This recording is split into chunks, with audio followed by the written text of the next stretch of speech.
que c'est avec un immense plaisir que nous sommes là ce matin pour ces échanges fructueux et aussi profiter et donner la suite de notre vision, des perspectives en cours pour que nous puissions ensemble tracer notre itinéraire comme ils l'ont dit, rester sur cet itinéraire jusqu'à l'objectif final.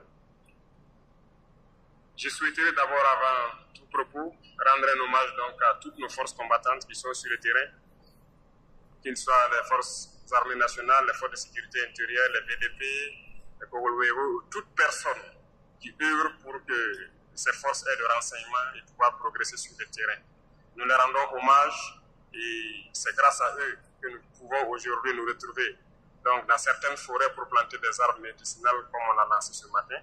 C'est grâce à eux que nous pouvons nous retrouver aussi ici pour pouvoir communier et échanger sur la question donc, du développement de notre patrie.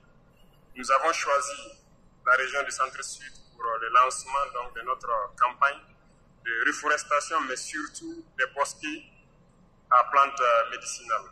Parce que dans le système de santé, nous sommes dans une réforme pour prendre en compte nos plantes médicinales, qui sont donc des valeurs culturelles que nous avons depuis longtemps. Nos ancêtres se sont soignés à partir de ces plantes. Jusqu'aujourd'hui, nous nous soignons à partir des plantes. Nous voulons donc développer cet aspect pour que nous ayons le choix de nous soigner avec les plantes ou avec la médecine moderne ou en combinant les deux. Et d'ailleurs, nos chercheurs sont à pied d'œuvre pour nous permettre de nous recentrer sur nos plantes. Et je pense qu'ils ont déjà découvert beaucoup de médicaments à des dosages bien définis à partir donc de nos plantes médicinales qui contiennent des molécules naturelles et assez bien pour soigner beaucoup de maux. Donc, Manga est réputé pour sa médecine traditionnelle aussi. Donc, nous avons choisi d'être dans la région ici pour faire le lancement et l'activité va se poursuivre sur toute l'étendue du territoire dans les différentes provinces et nous espérons dans les années à venir avoir des bosquets de ce genre dans tous les départements du Burkina Faso et que tous nos savants en la matière puissent exprimer aussi leur talent. J'ai planté une petite forêt dans ma petite ferme et tous les jours que je pars et que je suis sous les arbres, je suis très content. Ça fait une fierté qu'on ne peut pas exprimer. Donc j'exhorte tout le monde à pouvoir planter, entretenir et voir l'arbre grandir. Ça fait vraiment plaisir. Il y a beaucoup de doléances qui ont été portées donc à travers les échanges tout de suite, mais qui peuvent se résumer en quelques doléances, parce que les doléances se recoupent. Et j'irai donc point par point, si je peux dire, point groupé, pour vous expliquer où est-ce que nous en sommes, où est-ce qu'on part. Parce que c'est très important à chaque moment de pouvoir échanger et de vous dire à quelle étape nous sommes et là où on part. C'est ça aussi la révolution. La révolution, c'est communiquer et faire comprendre au peuple, aux masses populaires, qu'est-ce que nous sommes en train de faire et vers où nous allons poursuivre. Et tant qu'on ne communique pas, on ne peut pas se comprendre. Donc il y a nécessité à tout moment, lorsque l'occasion se présente, de pouvoir communiquer. Vous voyez que les ennemis de la nation, qui ne manquent pas en tout cas d'encre ou de salive pour parler, voilà, je dirais contre le Burkina ou contre l'AES. Et il y va de soi que nous aussi puissions communiquer comme on peut pour que le reste du monde comprenne que ce qu'ils disent du Burkina n'est pas forcément ça. Et je tiens ici à saluer la présence donc de M. Onana parmi nous, un international footballeur camerounais, qui est venu soutenir son frère Bertrand pour les activités de sa fondation et qui nous a accompagnés ce matin au niveau de la forêt là-bas pour la plantation et qui sont actuellement dans la Sadis. Et je pense que c'est une preuve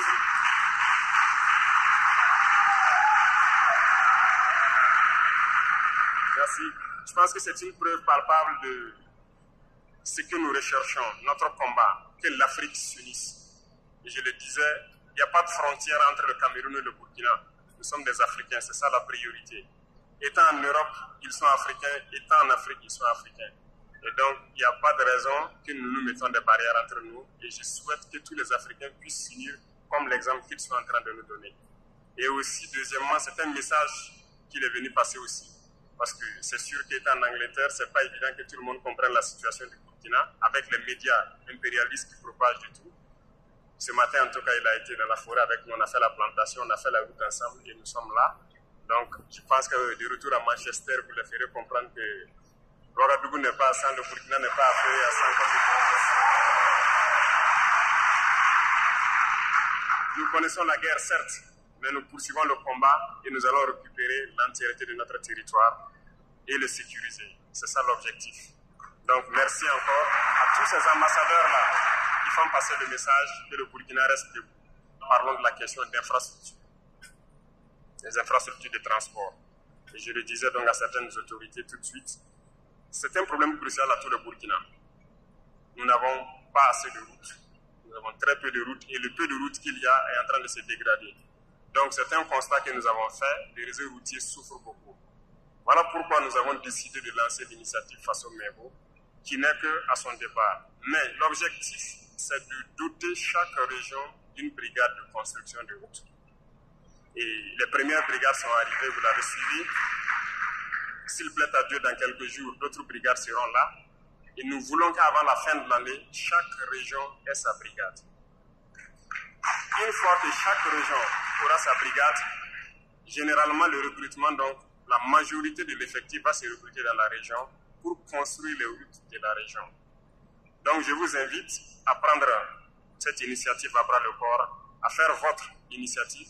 Lorsque votre brigade sera là, et tout mettre en œuvre pour qu'elle puisse rapidement construire le maximum de routes que vous souhaitez. Et nous allons poursuivre dans ce sens-là pour que même les pistes rurales dont vous parlez, tout sera construit. C'est l'objectif comme ça. Donc 2026, normalement, nous devrons construire beaucoup de routes. Nous avons des ambitions, pouvoir construire des milliers de kilomètres chaque année. Et si on parle de milliers de kilomètres, ça veut dire que forcément les routes que vous avez citées ici, que ce soit de Kou en allant vers le haut, de Kou en allant vers la frontière Kérouango, Zékoziou, tout doit être bitumé d'ici là. Donc votre brigade viendra et vous vous en occuperez. Donc vous l'accueillerez et vous allez donc vous y mettre pour que chacun mette la main à la pâte et vous construirez vos routes vous-même, vous allez entretenir vos routes vous-même. Et donc je compte sur tout un chacun lorsque la brigade va venir pour mettre le sien, que ce soit opérateur économique, que ce soit donc les producteurs, tout le monde doit mettre le sien pour participer à la construction de ces infrastructures de transport. Concernant donc le volet santé, je pense que le CHR de Manga est pratiquement terminé et je pense qu'il y a beaucoup de choses qui peuvent manquer, mais le ministère est à pied d'œuvre pour équiper tous les CHR. Et nous avons trouvé des situations où l'imagerie minimale n'existait pas. Je me souviens que l'année passée ou passée, j'étais passé à Pau à la sortie des élèves officiers. Et j'avais eu vent que dans cette grande ville, il n'y avait même pas d'échographe. Aucun appareil pour faire une échographie lorsqu'il y a une femme qui en a besoin. Mais on a pu résoudre le problème, mais ce n'est que ponctuel. C'est pour vous dire combien nos hôpitaux n'étaient pas vraiment équipés. Mais le ministère est à pied d'œuvre et je pense que beaucoup d'appareils sont en train d'être installés, que ce soit des appareils d'imagerie, de dialyse et beaucoup d'autres choses. C'est un coût. Donc, tous ceux qui n'ont pas encore été servis, je peux vous assurer que vous serez servis et vous n'aurez plus besoin de vous déplacer vers les grands centres pour faire certains examens. Il en est de même pour les unités de gériatrie, pour les personnes âgées. Alors, ils sont en train de réfléchir à un modèle global. C'est vrai qu'à Ouagadougou, il y a un modèle qui a été lancé à Kosodo. À Bobo, on a dû freiner la construction d'abord pour que le ministère réfléchisse à un modèle global qu'on pourra mettre partout. C'est-à-dire un modèle unique et pas aussi un modèle qui va perdre de valeur dans 5-10 ans. Tout ce qu'on veut construire aujourd'hui, on veut que dans 50 ans, on ne dise pas que c'est dépassé. Il faut qu'on construise en prenant en compte la durée. Voilà. C'est dans le même ordre d'idée, même l'autoroute Bobo-Ouaga, ce qui était prévu, c'est juste deux fois 2 voies. Mais j'ai dit 2 fois 2 voies, dans 10 ans, c'est dépassé. Il faut qu'on aille à 3 fois 2, sinon 4 fois 2 voies, pour que ce soit assez grand, assez large. Donc tout ce que nous voulons faire dans ce sens-là, on est en train de réfléchir pour le faire dans la durée. Donc ça peut peut-être prendre un peu de temps, mais le ministère est à pied d'œuvre. Ils nous proposeront quelque chose incessamment dans le même ordre d'idée. Dans le cas de la formation de la jeunesse, je suis parfaitement d'accord, que ce soit la jeunesse, que ce soit les femmes, il faut qu'on se forme. Il faut qu'on se forme et s'employer. Parce que, quoi qu'on dise, l'État ne peut pas employer tout le monde. Ça, c'est impossible. Mais quand on prend le monde rural, nous essayons de faire des efforts à travers des initiatives. Je pense qu'aujourd'hui, tout le monde, beaucoup arrivent à s'en sortir. En termes de labour, en termes de semences, en termes d'intrants. Les gens arrivent à s'en sortir. La preuve est que la région même a été excédentaire l'année passée en termes de production. On rend grâce à Dieu pour cela. Et je souhaite que cette année encore, vous allez au-delà de la production que vous avez pu faire l'année passée. Mais le besoin de formation est énorme parce qu'il faut que la jeunesse arrive à prendre soin d'elle-même, que les femmes arrivent à s'auto-employer. Voilà pourquoi nous avons réformé le système éducatif pour créer un ministère de l'enseignement secondaire et de la formation professionnelle. Nous voulons mettre l'accent sur cette formation professionnelle. La réalité, c'est quoi? C'est à travers ça qu'on pourra réellement créer de l'emploi. Sinon, je vous prends un exemple. L'opérateur économique, quand il parlait tout de suite, il a parlé de fils, de tissus, et ainsi de suite. C'est une réalité. Nous, on produit le coton au Burkina et on exporte. On a fait ça depuis l'indépendance et puis on est heureux. On nous paye, on nous fixe un prix, les producteurs, là, c'est ça, non? On vous dit, on paye à tel prix. Vous produisez, on prend, on part. Et voilà, on a pris quelques liasses et on est heureux. Non, ça c'est dangereux. On doit transformer. Et je pense qu'on a lancé un projet à Bobo dernièrement. Certes, c'est pour l'armée, Task Force. Ça devrait ouvrir en mai. Mais en milieu d'exécution, on a jugé nécessaire de faire une extension pour produire du tissu qui puisse servir aux autres tenues civiles. Notamment les t-shirts, les jeans et tout ce qui va avec. Et produire du fil. Ce qui fait que l'unité n'a pas encore ouvert. On les a donné encore un temps supplémentaire parce que l'usine est devenue beaucoup plus grande que ce que ça devrait être. Mais le matériel est là, ils sont en pleine construction. Mon dernier passage, je suis passé voir. Et ça ne serait pas la seule usine. Il faut qu'on arrive à l'implanter un peu partout pour transformer notre coton. Nous ne devons plus vendre notre coton, par exemple, brut. On doit le transformer sur place, soit en fil ou bien en autre chose, le coton médical et tout. Jusqu'aujourd'hui, vous partez dans nos pharmacies, le coton hydrophile, ou ce qu'on appelle ça les médecins, les compresses et autres. Vous payez, mais c'est du coton. On paye votre kilo de coton à 200 et quelques, on le transforme, vous partez payer quelques grammes à 1000 francs. Mais c'est la formation professionnelle qui peut nous amener à créer ou bien entretenir des machines qui doivent nous permettre de transformer ça. Voilà pourquoi on est en train de mettre l'accent sur ça. Et toute notre production d'ailleurs, production agricole, il faut qu'on forme nos mamans, nos sœurs à la transformation. Parce qu'aujourd'hui, elles essaient de le faire à petite échelle, mais il faut qu'on arrive à le faire à grande échelle. Sinon, tout ce qu'on exporte brut, et après, on part payer encore le produit fini. Ce n'est que notre emploi qu'on exporte. On est concentré là-dessus parce que c'est un défi. Et il faut qu'on le réussisse.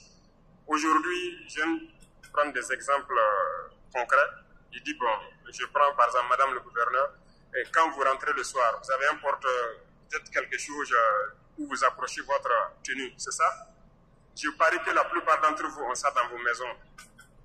Mais vous partez payer où? C'est rare ceux qui font les porte-manteaux en bois par nos menuisiers. Les gens ont des piliers avec des petits bras, des porte-manteaux, comment on appelle ça? On enlève la vie, on accroche. Vous payez ça, les opérateurs économiques vont nous dire où ils partent payer ça. Dubaï, c'est en Chine, vous partez payer. Mais ce n'est qu'un métal avec quelques petites branches. On n'est pas capable de fabriquer ça ici. Vous comprenez un peu? La dernière fois, je disais au ministre, les tables-bancs des lycées. Vous voyez comment ça est? On prend un camion pour transporter des tables-bancs de Ouagadougou, de Manga, même vers un village. On met peut-être 40 tables-bancs dedans, c'est plein. Mais est-ce qu'on ne peut pas réfléchir pour créer un table-banc qui peut se plier et qui peut se déplier? Là, le camion transport, c'est plus facile même pour les élèves là-bas sur place et tout. Ils ont trouvé la formule, ils vont le vulgariser. Il y a beaucoup de choses que nous sommes en mesure de faire, mais je me dis tout ça, ce sont les effets de la colonisation. L'esprit a été quelque part bouché et on nous a dit qu'il faut consommer.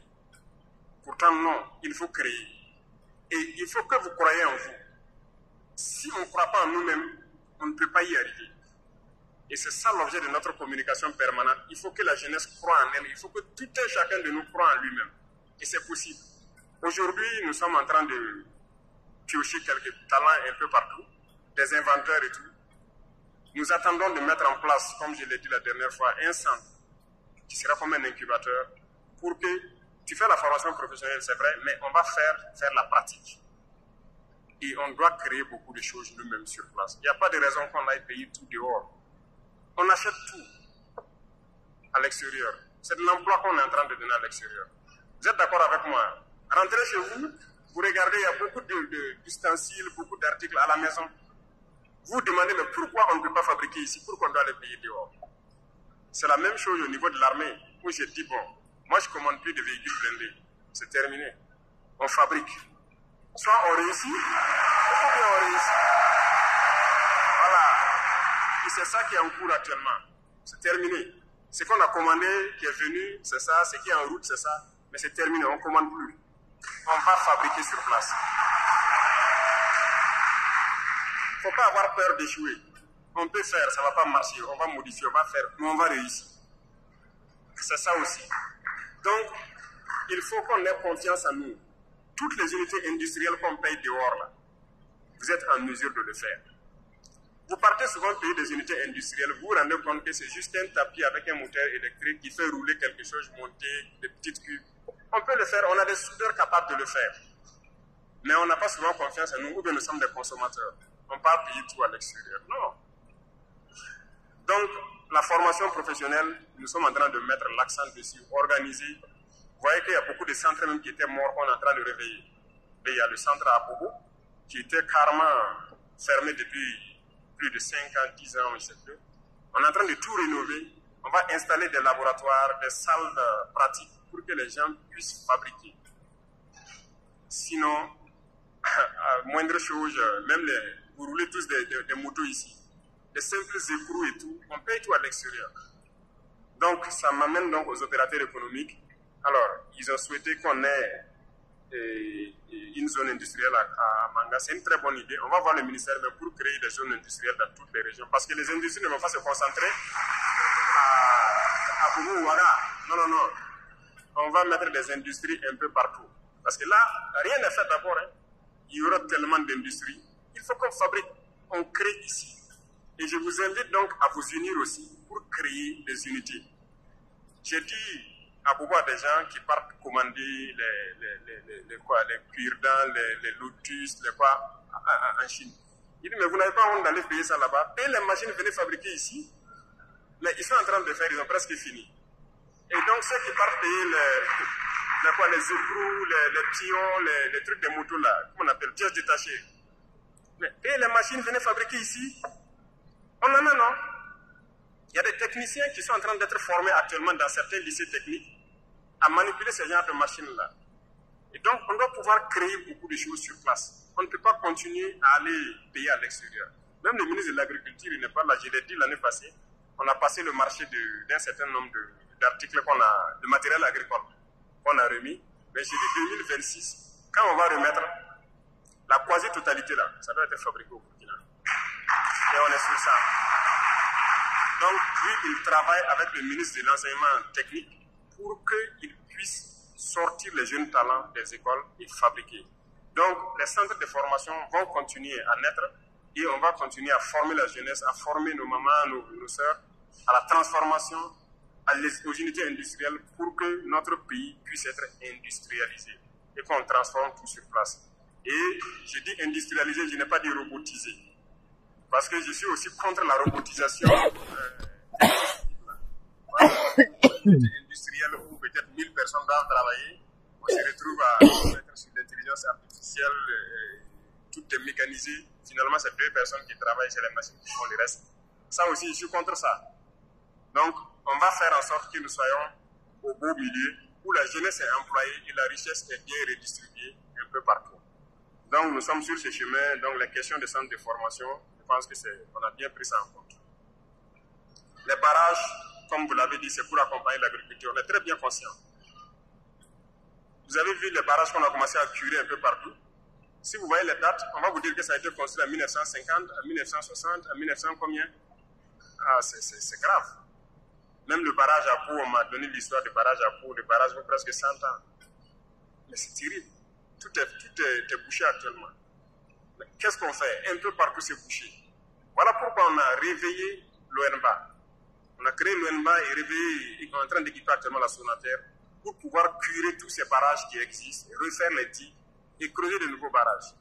Ils ont reçu les premiers équipements, ils ont commencé le travail, mais beaucoup d'autres équipements sont en route pour venir. Nous espérons que d'ici la fin de l'année 2025, ils soient vraiment à un certain niveau pour pouvoir agir un peu partout. Donc, les barrages seront un peu creusés un peu partout pour que les gens puissent cultiver 2, 3, 4 fois même dans l'année s'ils le veulent. C'est la même chose que les forages profonds. Je pense que le ministère de l'Environnement est là, c'est ça? Vous avez lancé déjà la commande de foreuses. Voilà, ils ont lancé la commande de foreuses et nous espérons aussi avoir ça avant la fin de l'année. On veut faire des forages, aller au-delà de ce que vous connaissez, c'est-à-dire ne pas rester dans les 100 mètres, 150 mètres. On veut forer jusqu'à 1000 mètres au moins, avoir des ressources d'eau pour que vous puissiez faire de l'agriculture, de l'élevage, tout ce que vous voulez, en tout cas de l'eau pérenne. Et ça, c'est en cours.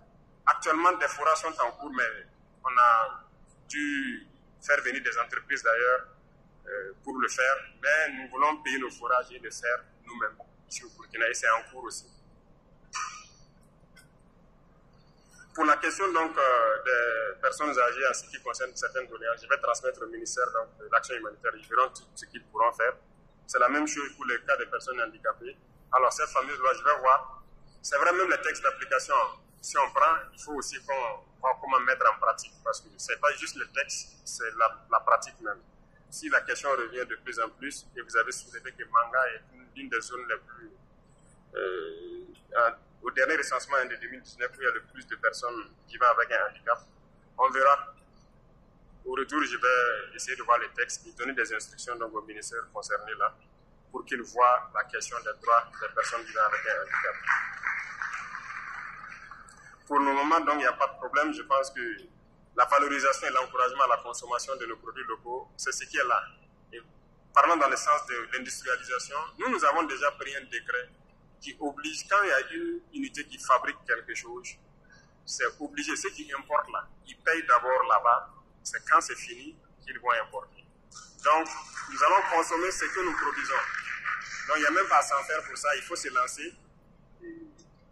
Quiconque va aller frauder, je pense que les douaniers sont en train d'être équipés aussi pour lutter contre la fraude qui va rentrer. On va consommer d'abord ce que nous produisons ici. Donc, n'hésitez pas à vous engager et je pense que la question de crédit, c'est général à tout le monde, que ce soit les opérateurs, que ce soit truc. Il faut qu'on réforme le système bancaire même. Mais réformer le système bancaire, ça stipule un gros travail qui est en cours. Il faut le dire clairement, il faut la monnaie. Sinon, notre système bancaire est arrimé à un système... Les banques au Burkina ne décident pas du taux en tant que tel. Parce qu'eux aussi ils prennent les prêts à un taux donné. Donc, ils sont obligés d'ajouter un peu ici. Et le prêt, c'est à la BCAO. BCAO, ce n'est pas pour nous. Vous êtes d'accord avec moi, non? Donc, cette question est en cours et nous espérons que ça va se résoudre et nous pourrons être maîtres de notre économie. Voilà que ça freine tout. À cause de taux de prêt en banque, quelqu'un a une idée pour créer une entreprise, mais quand il part y voir le prêt même, c'est difficile. Question de garantie, c'est difficile. Mais parce qu'on ne maîtrise pas notre système monétaire, notre système bancaire. Donc, on ne peut pas se développer comme ça, ce n'est pas possible. Ça freine tout. Donc, quand on sera maître de notre monnaie, on va fixer un taux, il y aura une commission bancaire qui va gérer les taux de crédit et tout. Il y a des pays où le crédit c'est 1%, 2%. Hein. Ils arrivent à partir la plupart du temps. C'est comme ça, non? Mais pourquoi ici c'est comme ça? Il faut vous poser la question. Donc, on est bien conscient, le travail avance et suivez seulement. Vous verrez s'il plaît à Dieu.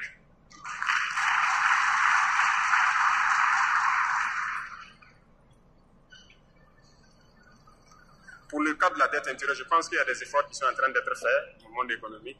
Il y avait vraiment de très vieilles dettes intérieures. Je pense que beaucoup peuvent témoigner. Il y a des dettes de 3, 4 ans même qui existaient. Alors, en début d'année, quand j'étais à Zinaré, après ça, j'ai instruit de payer toutes les dettes jusqu'à la fin d'année 2023. Tout ça, ça a été payé. Et pour les années 2024, j'ai dit de payer les dettes jusqu'à 500 millions. Donc ça, c'est un coût. Et les grosses dettes, on est en train de voir ça cas par cas maintenant. Donc les gros opérateurs, on s'est dit que vous pouvez supporter un peu. On va soulager les plus... voilà, les petits opérateurs d'abord. Mais ça sera payé. Donc tout ça, ça fait partie du truc économique. Hein. Il faut qu'on jauge beaucoup de choses pour ne pas se retrouver dans une situation aussi compliquée. Donc j'ai déjà parlé de la zone industrielle. On va voir pour essayer de voir dans chaque région créer une zone industrielle.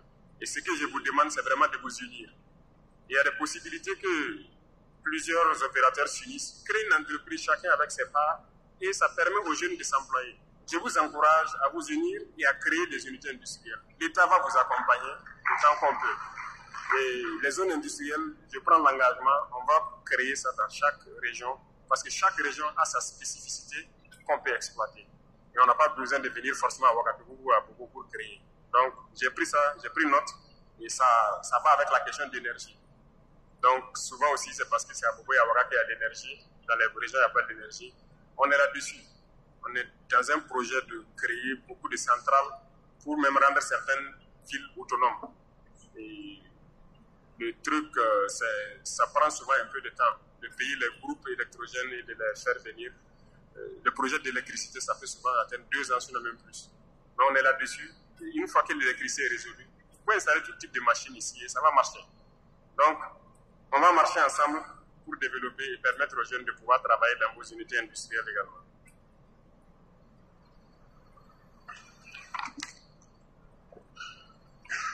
Je pense qu'il y a beaucoup d'autres questions qui rejoignent à peu près tout ce que j'ai pu déjà citer.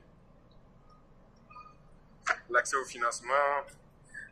Donc, venons maintenant au monde estudiantin.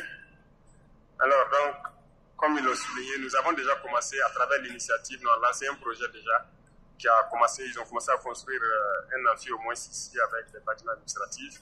Et c'est un peu partout au Burkina. Dans tous les centres universitaires, on a décidé de faire au moins un amphi, un bâtiment, ou 2 amphis, un bâtiment.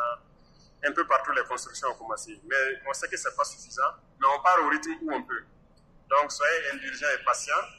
Et on sait que le gap est très, très, très grand.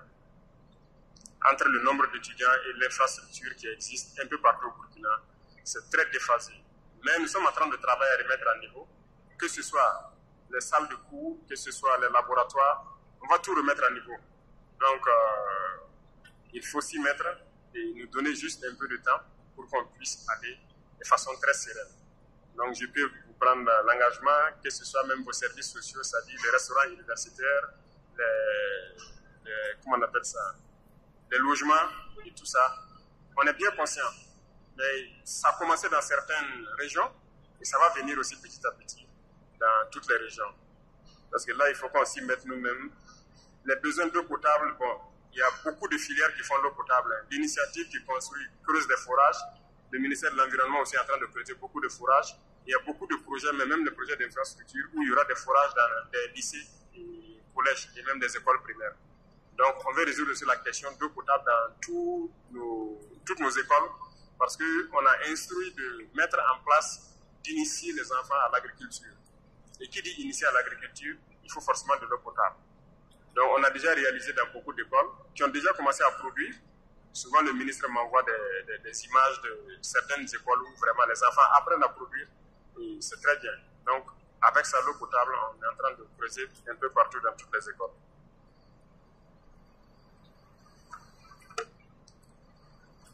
Pour la question, donc, j'ai parlé des équipements médicaux, je pense. Tout ça, c'est un vaste programme avec l'initiative qui est en train de transformer les centres de santé. Vous voyez, les CSPS dans les différents départements, généralement, l'infirmier est là, consulte les maladies courantes, peut-être nettoyer quelques plaies. Dès qu'il y a une complication, il faut qu'il transfère vers un centre. Souvent, il n'y a pas d'ambulance, il n'y a pas autre chose. Donc, l'initiative a été créée pour mettre à niveau les centres de santé au niveau des départements. C'est pour dire qu'on va transformer ce que vous connaissez d'habitude, CSPS, en ce qu'on appelle centre de santé communaux.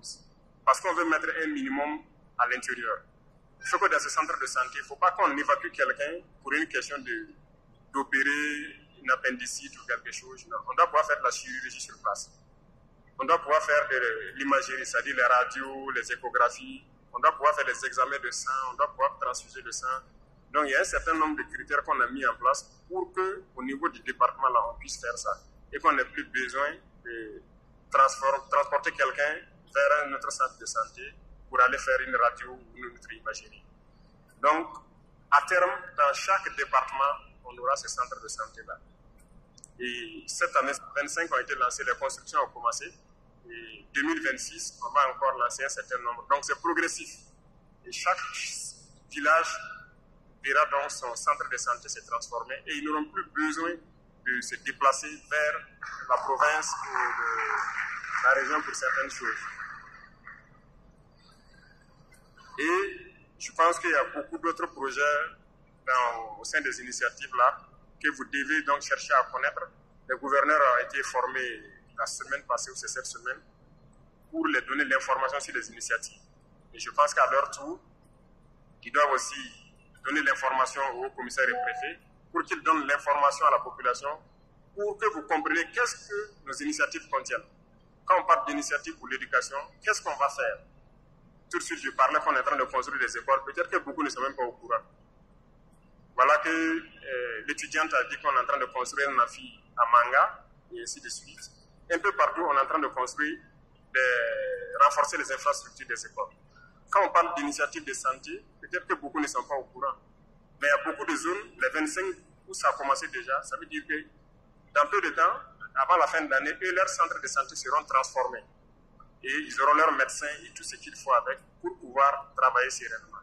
Bon, les initiatives pour l'agriculture, ça au moins, ça touche la grosse majorité de notre population. Beaucoup sont au courant déjà. Mais il faut que vous sachiez que ce n'est pas uniquement l'agriculture, il y a l'élevage. Et il y a la pisciculture, par exemple, qu'on est en train de développer sur certains barrages qui existent. Il faut donc s'approprier toutes ces initiatives-là.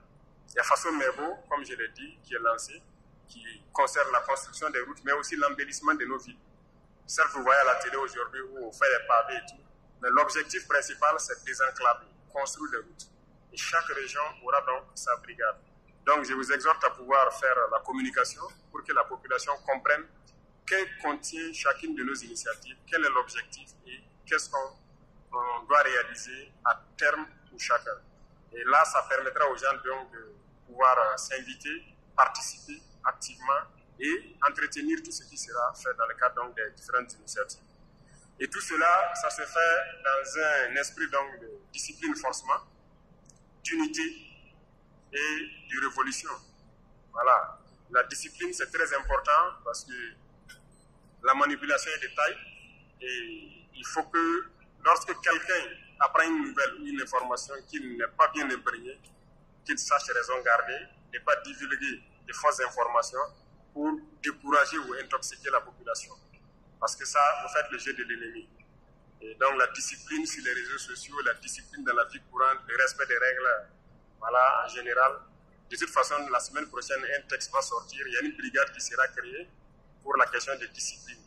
Voilà. Actuellement, on le fait, mais c'est carrément un truc structuré qui le fait. Notamment, les gens voient seulement, c'est au feu tricolore qu'on arrête les gens et qu'on les fait travailler.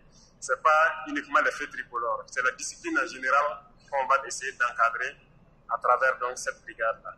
Et c'est très important qu'on soit discipliné. Ok? Et l'unité, il faut qu'on soit unis. Ça, c'est très important. Je disais tantôt, je dis les politiciens, malheureusement, nous ont beaucoup divisé. Ça, c'est une réalité. Et il faut qu'on essaie d'oublier cette page de notre histoire-là et changer de logiciel. C'est très important. On est beaucoup divisé à cause de certaines perceptions, de choses qui n'ont pas forcément de l'importance.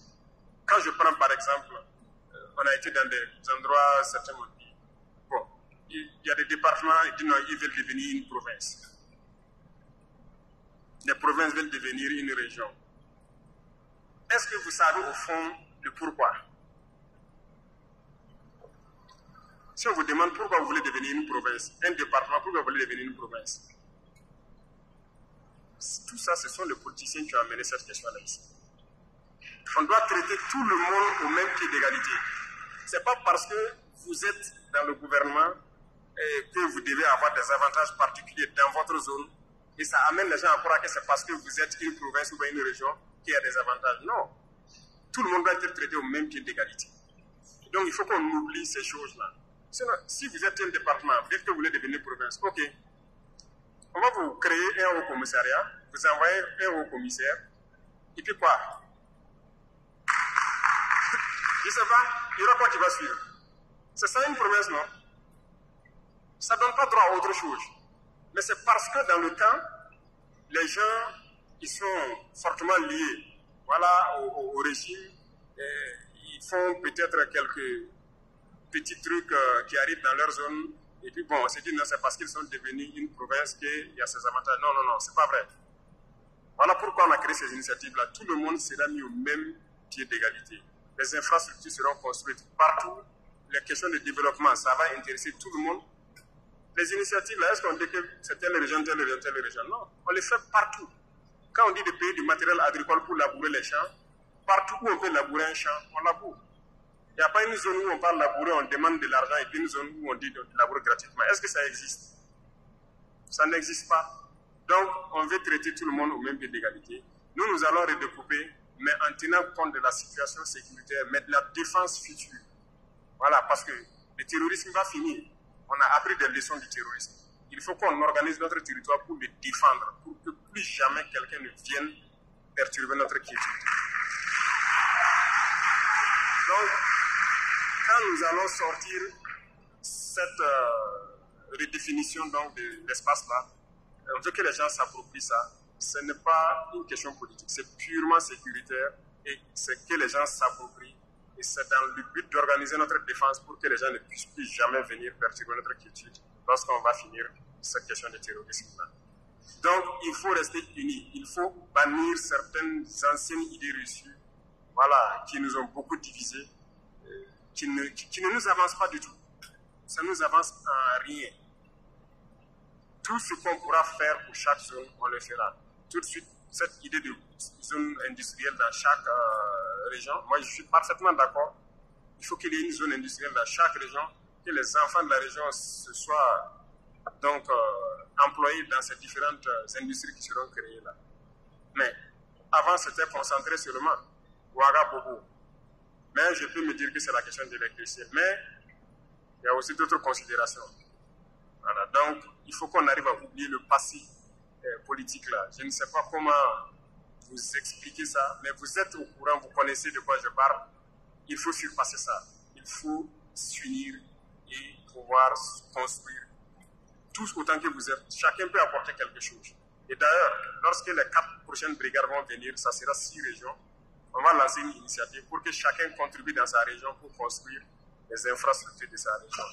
Donc, il faut vous préparer. Lorsque la brigade de la région sera là, ce sera vous qui allez cotiser pour construire toutes vos routes. Ce qu'il faut apporter, je veux dire, l'État va faire sa partition, mais chacun peut faire aussi ce qu'il peut faire. Actuellement, c'est ce qui se passe un peu partout à Bobo et à Ouaga. Donc, je souhaite que tous les leaders d'opinion, que ce soit les leaders coutumiers, les leaders religieux, il faut vous y mettre pour l'unité. Il faut que la jeunesse reste unie. C'est ce message-là qu'il faut prêcher. Une fois que la jeunesse est unie, il n'y a rien à faire. Notre pays va s'en sortir et très vite. Donc, je compte sur vous. N'écoutez pas les ragots de certaines personnes qui tentent de vous désinformer, de vous séparer, de vous diviser. C'est très dangereux parce qu'il y a des individus, on ne peut plus rien pour eux. Peu importe ce que vous avez fait, c'est-à-dire congénitalement, il est aliéné, il ne peut pas changer. Voilà. L'esclavage, là, c'est dans son gène. Il est génétiquement esclave, congénitalement aliéné. On ne peut pas les changer. Ces genres d'individus aussi, il faut les laisser continuer à taper leur tam-tam et vous avancer. Sinon, si vous voulez forcément changer tout le monde, ce n'est pas possible. Voilà. Il y en a qui ne croient même pas du tout à l'avenir du Burkina. Si vous lui dites que le Burkina peut se frayer sur son chemin sans être adossé à quelqu'un, il va dire que ce n'est pas possible. Et c'est ça. C'est dans la tête que ça se passe. Il y en a qui peuvent changer, il y en a qui ne peuvent pas changer. C'est la même chose. Quand on disait à l'armée française de partir, mais tout le monde a dit qu'on ne peut pas tenir. Un mois c'est trop, on ne peut pas tenir. Le Burkina va s'effondrer, ils vont prendre le Ouagadougou, c'est ici. On est là. Il y a des Burkinabés.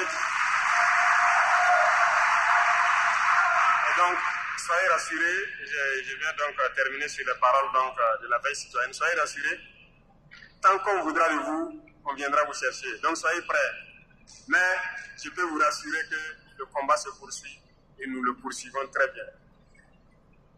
Dernière chose que je peux vous demander, ça c'est à nos mamans. Il y a un phénomène que j'observe sur le terrain et qui ne me plaît pas. Et je veux que chacun à son niveau puisse conseiller, voilà comment je peux dire, ceux qui sont sur le terrain. Les gens ont le courage, la rage de vaincre. Mais souvent on a des pertes qu'on ne peut pas s'expliquer. Vous comprenez? Et ça, ce n'est pas intéressant. Je dis toujours aux soldats, vous combattez, mais vous devez revenir raconter les batailles. Si vous restez, c'est pas grave, on défend la patrie. Mais il faut combattre avec rage pour revenir raconter les batailles. Et pour le faire, il faut rester concentré. Et qu'est-ce qui nous déconcentre souvent? Les téléphones portables. Mais nos chères dames, quand on part en mission, même si on fait 2 mois, 3 mois sans nouvelles, ça peut perturber. Mais il faut qu'on reste concentré. Il ne faut pas vouloir que chaque nuit, on ait appel vidéo ou bien qu'on s'échange des messages à chaque seconde. Ce n'est pas possible. Il faut laisser les gens concentrés. Hein? Il faut nous aider. Je le dis parce que ce sont les terroristes eux-mêmes qui nous disent. Il y en a qu'on a pris prisonniers, il y en a qui se sont rendus. Et quand ils viennent, ils nous disent que non, c'est à travers les téléphones qu'ils arrivent à réussir certaines attaques. Et ils nous expliquent ça. Ils nous disent que la nuit, ils observent dans nos camps à distance. Lorsqu'il y a beaucoup de lumière, ça veut dire que les gens sont concentrés sur les téléphones. C'est à ce moment où ils profitent de s'approcher. Et la journée, ils regardent. Lorsque les gens sont concentrés sur les téléphones, ils profitent d'attaquer. Ils peuvent s'approcher de la sentinelle sans qu'ils sachent. C'est les terroristes eux-mêmes qui nous disent ça. Donc vous voyez comment le téléphone est dangereux. Partout où les gens n'ont pas été surpris, l'ennemi ne peut pas. Mais si vous êtes surpris, vous ne pouvez pas. Peu importe votre armement, peu importe. Si tu es surpris, tu n'as même pas pu démarrer ton véhicule, tu fais quoi? Tu es surpris, tu n'as pas pu monter sur ton arme collective, tu fais quoi? Vous pouvez faire l'expérience, vous vous asseyez avec votre téléphone, quelqu'un va venir faire tout autour de vous. Vous n'allez pas savoir. Et la jeunesse a besoin d'être conseillée. Donc ça s'adresse à tout le monde, les chefs coutumiers, les personnes âgées. Il faut conseiller les jeunes. Le pari sportif, quand je le dis pour ça, encore par rapport aux soldats, beaucoup sont concentrés sur ça. Eux-mêmes, ils le reconnaissent. Et ça prend trop de temps. Imaginez un match, ça dure combien de temps là? C'est 90 minutes.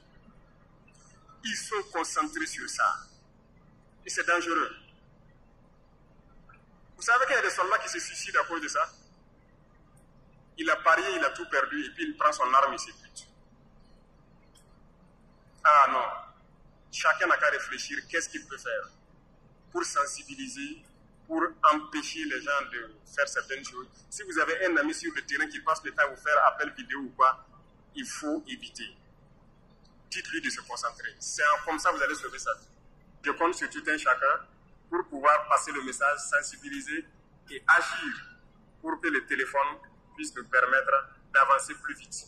Voilà. Sinon, les gens ont le courage, la ténacité qu'il faut et tout. Les soldats burkinabés n'ont peur de rien. Il n'y a pas cette zone au Burkina où ils ne peuvent pas rentrer. Voilà. Dites qu'ils sont là-bas 1 million de terroristes. Si on dit aux soldats de partir, ils iront. Il n'y a pas cette partie du Burkina où ils ne peuvent pas rentrer. Donc ce n'est pas le courage qui manque. Ce n'est pas la ténacité qui manque. Donc, c'est possible d'aller plus vite. La preuve, on continue d'avancer sur le terrain. On va continuer d'avancer jusqu'à recouvrir l'entièreté de notre territoire. Et je souhaite donc que la santé soit au rendez-vous pour tout un chacun de vous dans vos entreprises. Que Dieu protège notre chère patrie.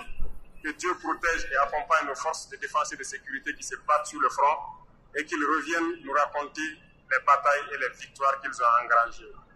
Restez concentrés, la patrie ou la mort.